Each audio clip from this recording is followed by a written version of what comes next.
Reka mbahe ikaze mwese mukurikira televiziyo y'u Rwanda muri kano kanya, ikaze mu kiganiro Arasok Talk Show, ikiganiro mugezwaho nanjye Ange Gaga buri wa gatanu isaa 11:15 z'umugoroba.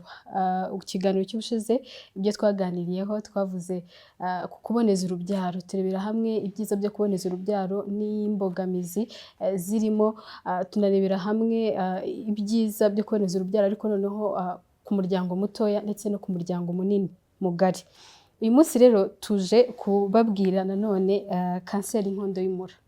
Muri studio ntago ndi jyenyine, ndi kumwe na Dr. Theoneste Maniragaba. Ikaze muri studio. Murakoze cyane kudutumira. Ndi kumwe nanone na Dr. Emmanuel Manirakiza. Ikaze muri studio. Murakoze cyane. Reka duhere kuri mwebwe. Ubundi kanseri y'inkondo y'umura ni iki, iterwa n'iki? Murakoze cyane. Ndagira mushimire cyane wowe Ange Gaga ndetse nambonera umwanya gusuza mugenzi wanjye Emmanuel Manirakiza, dukorana muri gahunda ijyanye no kurwanya kanseri muri rusange, ariko twibanda kuri kanseri y'inkondo y'umura kubera ko ni nabyo yize, kandi tugushimira ko udufasha cyane. Tunashimira n'abadukurikiye ku gihe cyabo bafashwe kugira ngo bashobore kumva ubutumwa. Mbere na mbere yuko twinjira muri kanseri y'inkondo y'umura, ni ngombwa ko tubanza kubwira n'abantu bijyanye na kanseri uko bihagaze, kubera ko ntekereza ko impamvu ndahangaha ni uko haba harimo ko umuntu ari umuganga, ariko tunayobora na porogaramu nk'ishami rimwe muri porogaramu indwara zitandura ikorera mu kigo cy'ubuzima cya RBC. Kanseri rero ku isi hose, ishami ry'umuryango w'abibumbye rijyanye no gutegura imibare uburwayi bwa kanseri bita Global, kandi rigaragaza ko ari ikibazo gihangayikishije kuva kera, ariko ngubu bakaba bagaragaza ko nibura miliyoni zigera kuri 20 z'abantu bafatwa na kanseri, kandi muri abo ngabo bagera kuri miliyoni 10 zikaba zabahitana. Mu Rwanda ho imibare dufite iratugaragariza ko kugeza muri 2023-2024 twashobora kubona abarwayi bagiye kugera mu 6,500 gutyo. Muri abo ngabo tukaba dushobora kubona abarwayi bagera kuri hagati ya 300-320 akaba ari abakanseri y'inkondo y'umura. Urutonde rw'indwara zacu ruratwereka ko imibare yacu igaragaza ko kanseri y'ibere iza mbere, ufashe izifata abagabo n'abagore, ibitsina byombi, hanyuma zikurikirwa na kanseri y'inkondo y'umura, hakaza prostate nifata urugingo rwa prostate ku bagabo, hanyuma noneho hakurikiraho indwara z'urwungano ngogozi zirimo iz'umwijima, zirimo iz'igifu ndetse n'uruhara runini. Gusa iyo ugereranyije imibare ukayikurikiranya uvanga ibitsina byombi, usanga mu bagabo kanseri ya prostate ari ya mbere, ikurikirwa na kanseri y'indwara z'urwungano rw'igogozi. Ubwo tuba tuvuze twavugaga igifu, umwijima n'izindi zikurikira z'uruhara runini. Hanyuma ku badamu noneho kanseri y'inkondo y'umura iba iya mbere. Bivuze ko uburebye abafasha abarwayi b'abadamu barwara kanseri mu Rwanda, kanseri y'inkondo y'umura ifata abadamu abarwayi benshi, hanyuma kanseri y'ibere igakurikira, ndetse hakabona akazi twavuze. Ubwo prostate yo ntabwizamo kubera ko twayishyize ku bagabo gusa. Ikirimo gitangaje rero gihangayikishije kuba abantu ari benshi, nibyo birumvikana n'ahandi nuko, ariko twebwe imibare yacu yenje n'ibyo abantu barize mu bitabo, ho bakwereka ko imibare yabo bifata abari abantu b'imyaka igiye hejuru y'imyaka 50 kuzamura, 45 kuzamura. Twebwe ni ikinyuranyo. Abarwayi tubona yaba kanseri y'ibere, kuko anga nayo ndayivuga kuko mu byo turi buze kuvuga birashoboka nitubona umwanya uhagije, nuko dufite gahunda yihuta, mbese ni campaign ubwo ndavuga n'iki, n'ubukangurambaga bwihuta buzakorwa mu myaka 3 bujyanye no kugira ngo turandure kanseri y'inkondo y'umura. Ari gahunda y'isi yafashe u Rwanda rwacu, kandi twifuza ko twayikora mu myaka 3. Ubundi yari gahunda yo guhera mu 2020 kugeza mu 2030. Twe tukaba twifuza ko mu 2027 twaba twayigezeho. Ni gahunda yagutse ya leta, Minisiteri y'Ubuzima, tukaba tugira ngo tuze kwibarondora neza. Rero muri mbere twavuze inkondo y'umura imbere ifata abadamu bakiri batoya bari hagati y'imyaka 30-49. Niyo mbere dufite nka 40% y'abarwayi tuba dufite. Bivuze ko ni ikibazo gihangayikishije, kubera ko ku myaka 30-49 yaba ku gitsina gabo cyangwa igitsina gore, nibwo umuntu amaze kuba mukuru bihagije, nibwo bashobora kugera ku by'ingenzi yagira mu buzima, twita kuri plateau. Ubwo nuvuga ngo nibwo ufite imbaraga zo kuwashobora z'ubwenge, umubiri, kuwakora umuryango, wakorera igihugu, ndetse n'iterambere ugeze igihe cyo kwishimira ubuzima. iyo umuntu wabigeze ahatari gufatwa n'uburwayi urumva ko umuryango umuntu aratakara akatakaza ubuzima, umuryango avukamo ndetse n'uwe ukahatakariza umuntu ndetse n'imbaraga n'igihugu muri rusange, cyane cyane ko ubukungu bwa mbere umuryango cyangwa se igihugu tuba dufite ni abaturage. Iyo abaturage rero barwara nta kintu tuba dufite. Icya kabiri ni uko n'abo ngabo tubona baza ari batoya bakifite imyaka yo hasi baza bageze no ku cyiciro cya kure. Ndashaka kuvuga iki? Iyo dusuzuma kanseri iyo ari yose turakubwira urwaye kanseri ariko twahise gushyira no mu byiciro. Ibyiciro ni ukuvuga ngo icyiciro cya mbere, icya kabiri, icya gatatu n'icya kane. Uko umubare ugenda ukura niko ugenda ugira icyiciro cyo hejuru, kandi uko icyiciro gikura niko uburwayi bugenda bukurembya. Bivuze ngo iyo ugize amahirwe, iyo ugize ushobora kugira ibyago gusuzumwa kanseri ugasanga uyifite ni icyago, ariko no gusanga uburwayi bugeze kure ni ibyago birenze ibindi. Ubwo ni ukuvuga ngo uramutse ufasha abarwayi bose bafite kanseri ukareba abandi bari mu cyiciro cya mbere, icya kabiri, baba bagifite amahirwe ko bavurwa bagakira. Iyo rero uje ufite icyiciro cya gatatu n'icya kane ushobora gufashwa n'ibyo koko, ariko amahirwe yo gukira aba ari hasi.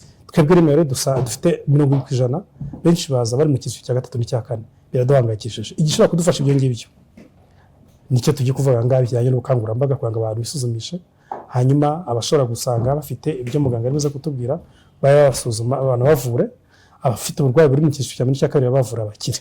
Kanseri ni iki noneho rero ubwo tugeze kuri cya kibazo?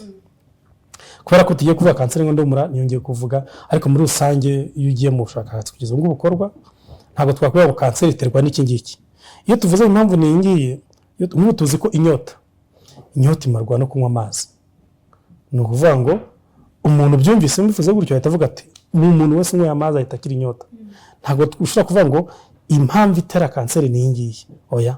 Ahubwo ibyagiye bireba kuri kanseri bitandukanye, kuko hari kanseri nyinshi zigera kuri 200, haba hari ibyago bishobora kugusunikira kurwara kanseri. Kanseri y'inkondo y'umura rero iyo icyago tuzi gishobora gusunikira kurwara iyo kanseri kizwi 99% ni virusi yo mu bwoko bwa HPV cyangwa se HPV, bayita Human Papilloma Virus. Uvuga ngo izo virusi ishobora gufata, ariko hari iyo bita Human Papilloma Virus ifata umuntu rero. Nuko ntabwo umuntu ayivukana, ahubwo umuntu ayandura mu gihe cy'imibonano mpuzabitsina.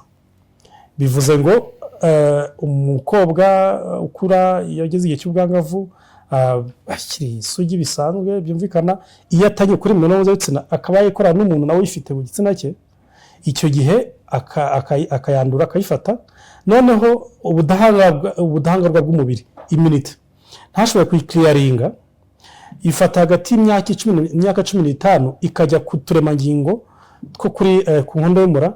None twaturemangingo twibanze kubera ko tutashoboye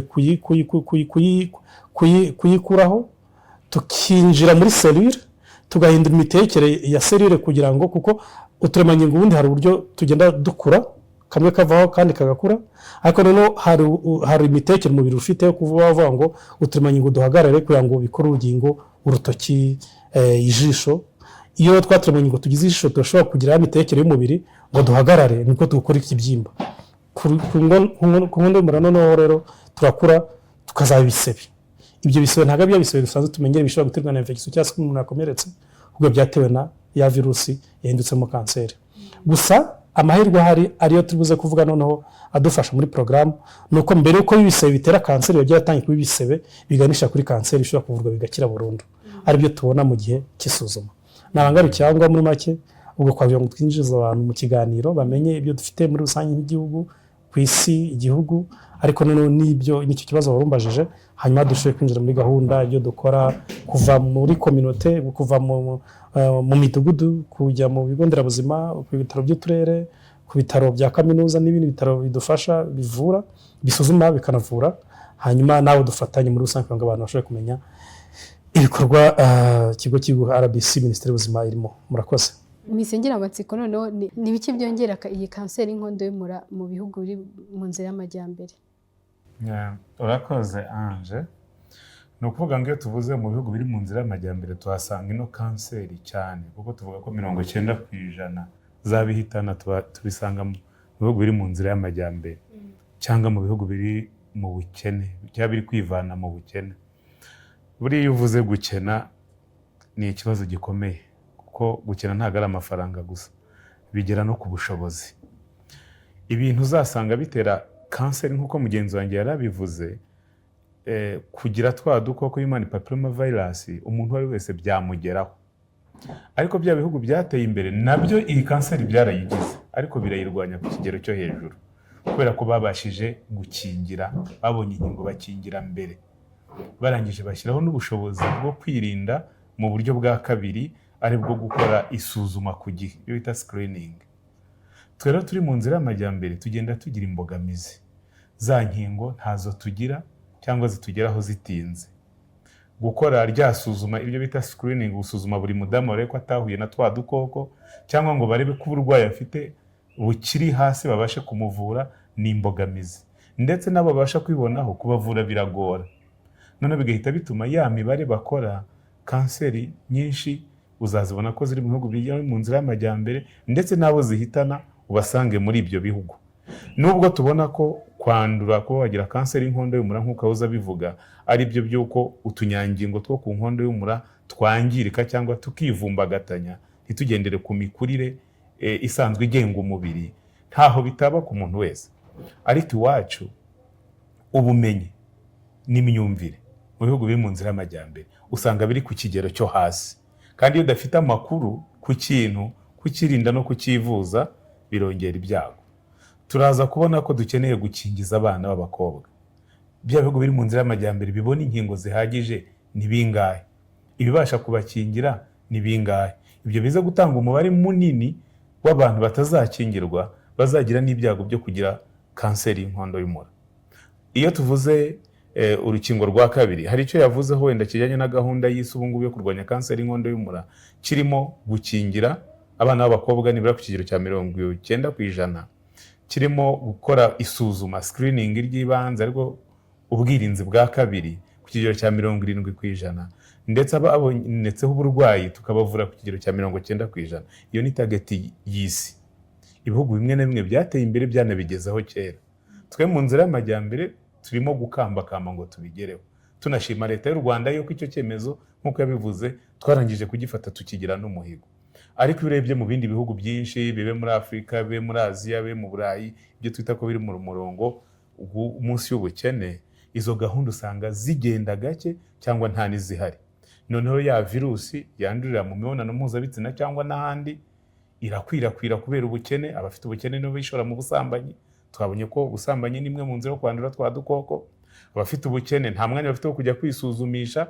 Iyo urebye no mu bihugu byacu na hano mu Rwanda, abasirimu ba hano i Kigali aragira rwara gato y'aka infection akajya kureba umuginekologe we. Ariko umuturage wo hariya mu cyari wacu, ikimuriye cyose arikanga ko ari ibyo asanganywe bijyanye n'isuku nkeya, nta mwanya afite, arajya guhinga. Donc ubumenyi afite ni bukeya, umwanya afite ni mukeya, n'ubushobozi ni bukeya, kuko hari uwo bisaba gutega akajya gushaka ya serivisi. Ibyo byose rero iyo ubumbiye mu murongo w'ubukene mu nzira y'ibihugu byateye imbere, byongera bya byago byinshi byo gutuma abadamu benshi muri bya bihugu batisuzumisha ku gihe, batamenya uburwayi bafite ku gihe, bityo n'impfu zabo zikagaragara muri ibyo bihugu ari nyinshi ugereranyije no mu bihugu byateye imbere.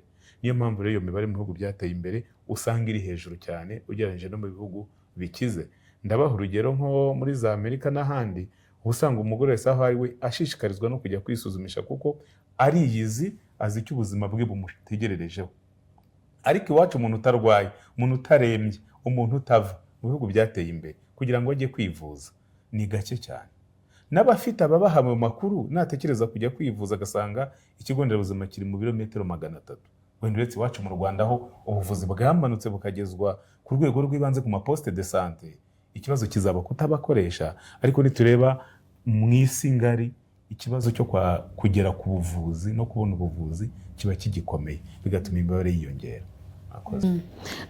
Mpise nibaza gutya umuryango muri rusange, uruhererekane rw'umuryango, ese iyi nkondo y'umura yo ishobora kugufata biturutse kuri urwo ruhererekane? Uravuga inkomoko kuriya tuba twavutse kwa babyeyi, abana bacu, abuzukuru, kwa babyeyi babyara mama, ba papa. Kanseri y'inkondo y'umura ntabwo ari kwemeza. Tumaze kuvuga impamvu yayo ni uko wandura HPV, ni virusi. Ni ukuvuga ngo uramutse aho waba uri hose uramutse wirinze gukora imibonano mpuzabitsina ugakora imibonano mpuzabitsina ikingiye, sibyo, nta virusi ufite mu myanya ndangagitsina, hanyuma ukoze imibonano mpuzabitsina ikingiye, dufata urugero, cyangwa se warayikingiwe ku buryo idashobora kugera ku karemangingo kawe ku nkondo y'umura ngo yinjiremo iganze umubiri wawe, ntabwo warwara kanseri. ubwo ni ukuvuga ngo nk'umubyeyi ntabwo yayanduza umwana afite.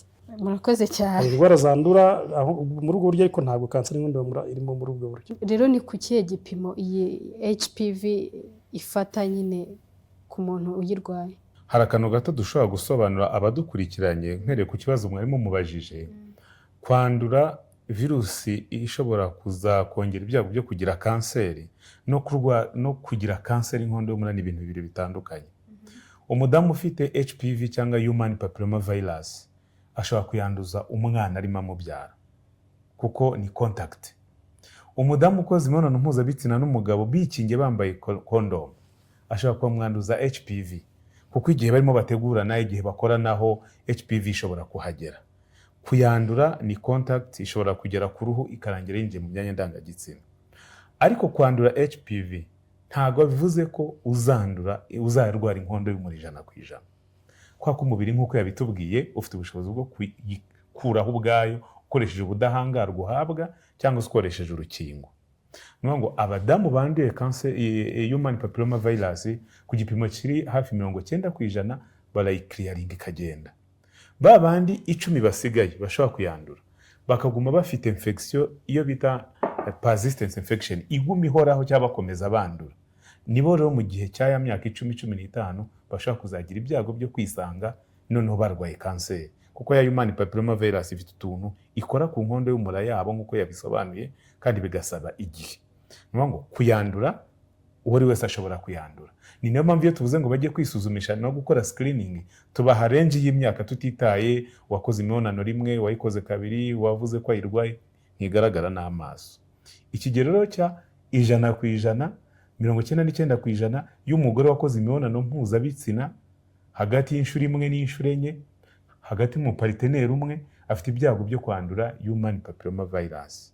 Ariko 10% bakomeje kugira za infection zigumaho nibo bazisangamo abafite ibyago byinshi byo kwandura kanseri y'inkondo y'umura.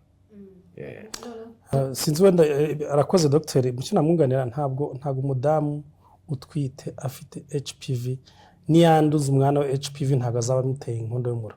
Yamutera ubundi burwayi bw'ahandi, ariko ntabwo ari kanseri y'inkondo y'umura. Ni imibonano mpuzabitsina, kandi umubyeyi utwite umwana we kumubyara ntabwo azaba akoresha imibonano mpuzabitsina umwana abyaye, ni logique yumvikana. Umubyeyi utwite umwana ashobora kumwanduza izindi ndwara zikorwaho zinarakingirwa iyo umubyeyi atwite. Ntabwo muzo dukingira par exemple HPV irimo, kubera ko ntabwo imiza ndwara mu by'abategereje kwanduza uruhinja azabyara. Ngo uvuge ngo ubwo ndagira ngo nkuru bias, icyo bita bias cyangwa se ndabyita mu Kinyarwanda gute, abadukurikira ngo babyumve. Hari igihe dushobora kuvuga gutyo none hakaba nk'abantu barwara akavuga ati barabivuze ati buriya nshobora kuba naranduye mama mbyara oya. Nuko n'ikimenyimenye nuko abayandura baba bageze mu gihe cy'ubugimbuki batanye gukora imibonano mpuzabitsina, nuko nyine baba barayanduye. Nta nubwo bayanduye icyo gihe, ko nabwo ntabwo bivuze ko aricyo barwara kanseri, ariko nicyo gihe baba barayifatiye. Nayo mpamvu nyine muri gahunda zikorwa mu kurwanya kanseri y'inkondo y'umura dukingira abantu mu gihe ari ingimbi ku myaka 13 cyagiye bageze igihe cyo gutangira gukora imibonano mpuzabitsina, kugira ngo tubafatirane batarandura ya virusi, none umubiri we waragize ubudahangarwa, kugira ngo natangira gukora imibonano mpuzabitsina azafite ubudahangarwa mufasha kurinda ya kanseri kuba yayandura, kuyigira mu gitsina yagira, ariko itazamwanduza ku nkondo y'umura ngo arware kanseri. Mise nibaza cyo ni ikintu gikomeye cyane tugomba no kubwira abantu, kugira ngo n'abadukurikiye bamenye ngo niba mfite umwana ufite imyaka 10 ageze ku myaka 10, 11, 12, 13 araba yatangiye kugira ubushake bw'imibonano mpuzabitsina, ngomba kwihutira kumumenya ngo yabonye urukingo, kugira ngo ijugiye naho uhura n'umuntu yanduye ashobora kuzamwanduza iyo virusi, ntabwo izahita imutera kanseri, ariko mu myaka 10 nyuma yabyo bishobora kumuviramo kanseri. Kubera ikibazo tugira ntabwo bite n'ubumenyi bukeya, kugira ngo dushobore guteganyiriza mu myaka 10-15 biratugora. Ubu rero nicyo gihe abantu bagomba kugira amakuru, kugira ngo umenye ngo kubera iki abantu bamugura kugira umwana wanjye afite imyaka 10, umwana 10 ihuriye nabyo. Nicyo turi kuvuga, kugira ngo n'umuntu ufite imyaka 20, 25, 30 urwaye kanseri ubu ngubu nawe ubyumva amenye ko iyo kanseri afite ntabwo yayibonye ubu ngubu, ahubwo yagize mu myaka 10-15 ishize igihe ari urubyiruko niba atari yarakingiwe. Reka nkubaze noneho kino kibazo, iyi kanseri y'inkondo y'umura uru rukingo rwayo rurinda kangahe %? Hejuru ya 90%. Icya mbere dufite inkingo zitandukanye, hari inkingo zishobora kuva kanseri virusi zitera kanseri y'inkondo y'umura zigira nayo imiryango, navuga zigira ubwoko. Hari ubwoko icya mbere HPV virus ni amoko menshi cyane, ariko izo HPV virus zose ntabwo zitera kanseri y'inkondo y'umura. Hari izizwi zifite ubukana cyane ku buryo iyo uyanduye ihita igutera kanseri y'inkondo y'umura. Hari iyo twita HPV 16 na za 18 ndetse n'izindi. Mu nkingo dufite rero hari inkingo zishobora gukingira virusi 2 cyangwa zishobora gukingira virusi 4. Kugeza ubu ngubu tugeze ku rukingo rukingira 4 Gardasil n'urushobora gukingira 2. Ni ukuvuga ngo rero dutegura inkingo bijyanye n'ikimero yagaragaje virusi zikunda kwibasira abaturage bacu. Nkatwe izo dufite kugeza ubu imibare dufite ni 2 cyane. Bivuze ngo umuntu ufashe urukingo dutanga afite amahirwe nibura 90% bwo kumurinda 97% bwo kumenya ngo za virusi zibasira abarwayi bacu twarazimukingiye. Ni ukuvuga ngo ufite amahirwe 90% yuko izo virusi dufite hano iwacu mu gihe zigufashe zitazakwanduza kubera ko twagwa urukingo. Yego, bitumye nibaza noneho n'ubuhe buryo bwagenwe bwo kurinda bwo kuvura indwara ya kanseri y'inkondo y'umura? Nituvuga uburyo bwo kuvura nk'uko yarabivuze muri ya ntumbero twahoze tuvuga yo kurandura kanseri, kuko kanseri y'inkondo y'umura ni kanseri ishobora kuvurwa igakira. Ni kanseri dushobora kurinda abadamu bacu ntibayirware, nubwo gahunda y'isi yihaye ko nibura dushobora kugira abagore 4 mu bagore 100,000 bayirwaye tukaba twayeriminye, ariko ni indwara wakwirinda ufasha abantu bose b'abakobwa cyangwa b'abangavu bashobora kuzayirwara ukabakingira. Ubwo n'urukingo twabonye n'uburyo bwa mbere bwo kuyirinda. Mu buryo bwa kabiri nk'uko yahoze abivuga, uko iyo umaze kwandura twa dukoko ntabwo duhita tugutera kanseri. Tugira urugendo rwo kugenda tumunga inkondo y'umura yawe nka kwa kundi umuswa umunga igiti, bikagenda bizamuka mu bukare nk'uko watangira ufite ikibibi gito kigakura kikagenda kiba kinini. Iyo barimo bagusuzuma rero muri bwa buryo twita screening, bakagupima bagasanga ufite human papilloma virus ya virusi, ntabwo bivuga ko ufite kanseri. Baragaruka bakongera bakagusuzuma noneho n'amaso bakareba inkondo y'umura yawe bakoresheje ibipimo byabugenewe, hari umuti bashyiraho, bakabona ko ufite ibimenyetso noneho bibanziriza kanseri y'inkondo y'umura ushobora kugira nabyo mu gihe cy'imyaka 10 na 15. Nabyo ubushakashatsi bwagaragaje ko bishobora kwikiza bimwe muri byo, ariko uko bigenda biba binini bizamuka mu rwego niko bigujyana ku byago byo kugira kanseri.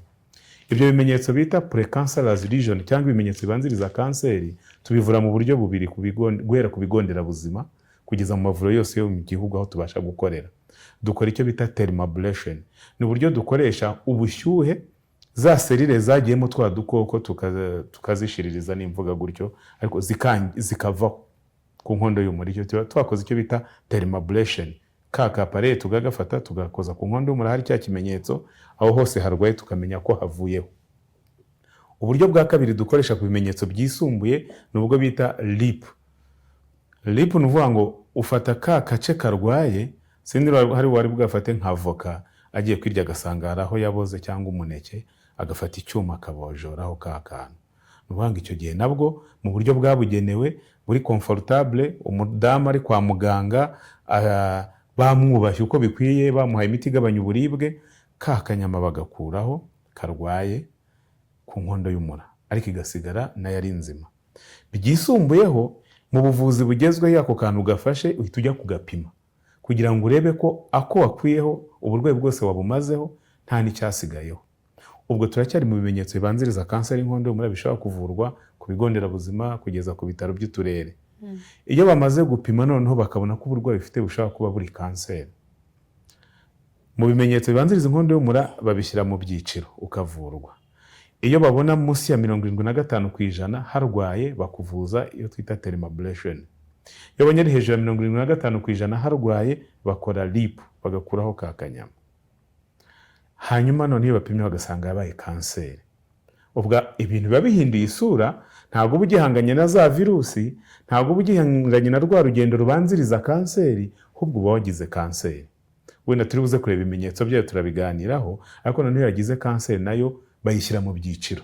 Abahanga babigenewe bize iyo myuga, iyo bashyize mu byiciro barayivura kuko bati iki ni icyiciro cya mbere gifite aho ushobora kubagwa cyangwa ushobora guhabwa imiti, kuko icya mbere nacyo kigira ibice. Iki ni icyiciro cya kabiri, ushobora guhabwa imiti cyangwa ugashiririzwa. Ni ukuvuga ngo dukoresha kubagwa birashoboka, guha imiti yo kunywa cyangwa gushiririza hagendewe ku mashini zabugenewe. Wenda baraza kubivugaho gatoya kuko ni nabyo akenshi nabyo akunda kubamo. Ni ukuvuga ngo buri kanseri muri make ivurwa hagendewe ku cyiciro cyayo. Buri cyiciro cyayo gifite uburyo bwihariye byabugenewe. Ni iyihe myaka noneho ku mugore cyangwa ku mukobwa bakakwiye kugenda kwisuzumisha iyi kanseri? 30, 49. Buri munsi yayo ntago kubera ko ufashe ya myaka 13 twavugaga, twavuze ko iyo umwana afite imyaka umukobwa akaba ari duheraho nabo, kuko ni inkondo y'umura tuvuga umwana w'umukobwa afite imyaka 10 bwageze ku myaka 10, 13 nibwo yatangiye kuba umwangavu. Uvuga ngo niba atangiye gukora imibonano mpuzabitsina ku myaka 13, 14, 15, ya myaka 10 ya virusi ishobora kwata ku budahangarwa bwawe bwatwatumangingo ku nkondo y'umura, ikaba ishobora gutera bya bisebe yavugaga. Tubitegereza mu myaka 10, ubwo nufata mu myaka 13 ugateranya 23, niba ari 15 uragize 28, 29, ni mpamvu ari aho ngaho rero tubifatira. Ubwo twiteguye ko wa muntu wabonye ya virusi ku myaka 15 ku myaka 29 abagize igihe byo kuba ataye kugira ibisebe bishobora kumutera kanseri, nicyo gihe cyo kumusuzuma. Rero ni mpamvu dufata imyaka 30, tuvuga hagati 29 cyangwa 30 na 49 muri interval, ubundi ni ibimenyetso bitangiye kugaragara. Yisuzumisha inshuro zingahe none? N'ubwo iyo uje tukagusuzuma hagati muri umuntu wese uri muri icyo cyiciro agomba kwisuzumisha. Ngira ngo nsabe n'abantu badukurikiye nuko umudamu wese udukurikiye ufite hagati y'imyaka 29 na 49 agomba kwegera ikigo nderabuzima cyabo. Hari abaganga bayihuguriwe, hari ibikoresho, bakamusuzuma. Ntabwo biryana, akaba aricyo cyane maze kuvuga. Impamvu ya mbere tuza kujya kwa muganga iyo dutekereje ubuvuzi, ndavuga urugero nk'abana cyangwa se umuntu wese tuzi ko bavuga ngo baradutera ubushinge, si byose. Ubwo n'izindi n'ubundi bufasha bwose wahabwa uravuga ngo biraryana, ikindi wenda biragaragara nabi. No, abaganga bacu barahuguwe, bafite ubumenyi, ubushobozi, ubuhanga, ndetse no kwita ku bantu mu buryo bwo kububaha, ku buryo babona ko bahabwa ubufasha mu buryo bw'icyubahiro. Hanyuma icyo bakora bagoreza ikizami. Ubu none twazanye n'uburyo ushobora kwigishwa ugahabwa ikizami wowe ubwawe ukagenda ukacyifatira ukakitugarura, twe tukagisuzuma. Twamara kugisuzuma tukamenya ngo ufite virusi mbere na mbere. Iyo tumaze kumenya ko uyifite none nibwo dukora cya kizami uyu muganga aramaze kuvuga kigaragaza ese ku nkondo y'umura yawe ufite, kuko kugira virusi ntabwo bivuze kugira bwa burwayi ku nkondo y'umura. Ubwo uraza tukagukorera cya kizami tukakureba ku nkondo y'umura yawe tukamenya niba ufite noneho ya mungu yavugaga. Twasanga biri munsi ya 25% tukandi tukugura bwa buvuzi yavuze. Twasanga ari hejuru ya 25% butari kanseri, tugakora nabwo bwa buvuzi yavuze bita lip, umeze nko gukuraho bwa burwayi bumeze nka voka yavugaga. Hanyuma tukabona noneho birenze ari kanseri tukakohereza ku rwego rukuru rushinzwe noneho gufata ka kanyama, tukabireba noneho ko ari kanseri mu by'ukuri. Tukakora n'ibindi bizamini byo kumenya ngo uri mu cyiciro cya kangahe.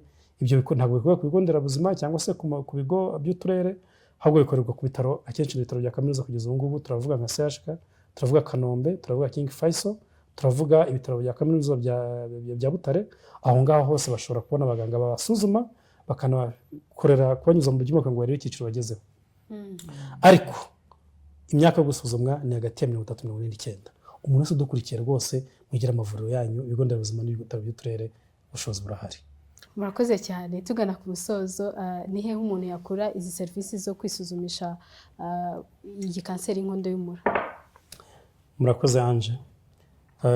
Nk'uko twabivuze ni uko kugeza ubu ngubu gahunda ijyanye no kwihutisha gahunda yo kurandura inkondo y'umura ni uko iri mu gihugu hose, mu mavuriro yose. ibijyanye no kwisuzumisha turabisanga mu bigo nderabuzima ndetse no mu bitaro by'uturere mu gihugu hose. Kugeza ubu ngubu abadukurikiye bamenye ko mu turere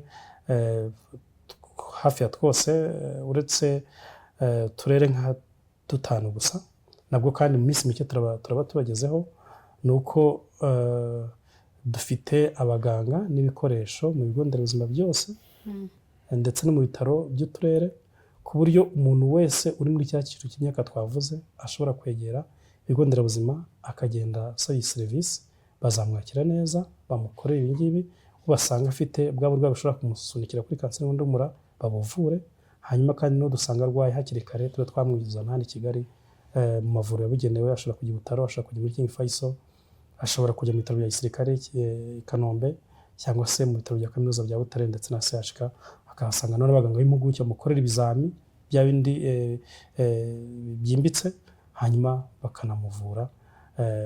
Turarikwa ngo tubafashe. Numva ari cyo ngicyo twahereza abantu ubutumwa, ariko tubwira abantu ngo kwirinda biruta kwivuza.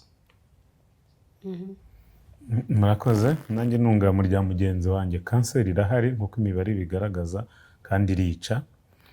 Ikintu cya mbere navuga ni ugushimira leta y'u Rwanda kubera ko yahaye agaciro umugore ikagena ubuvuzi bwo kumurinda ko yakwicwa na kanseri y'inkondo y'umura, aho nibura natwe twafashe igipimo cy'uko muri 2027 tuzaba twakingira abana 90% bagejeje ku myaka 15, tukabasha gusuzuma no kuvura mu rwego rwa kabiri abadamu bose bari mu kigero yatubwiye kuri 70%, tukanayirenza, ndetse abo twasanze bafite uburwayi tukabavura ku kigero cya 90% mu buvuzi bwizewe.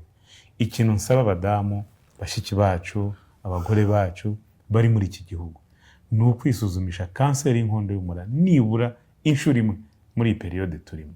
Ntihazagire umugore ucika kuko amahirwe arahari. Mwakoze.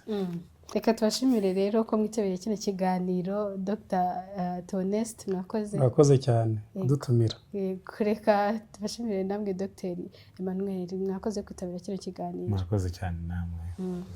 Reka tubashimire cyane mwakomeje gukurikira kino kiganiro kuva gitangira kugeza kano kanya. Reka tubibutse ko ari ikiganiro Arasoc Talk Show, ikiganiro kinyura buri wa gatanu isa 11:30 z'umugoroba kuri televiziyo y'u Rwanda. Ikiganiro kandi niba wacikanwe, reka tukubwire ko turi no kuri YouTube yitwa Arasoc. Reka tuzasubira ubutaha. Imana ibarinde.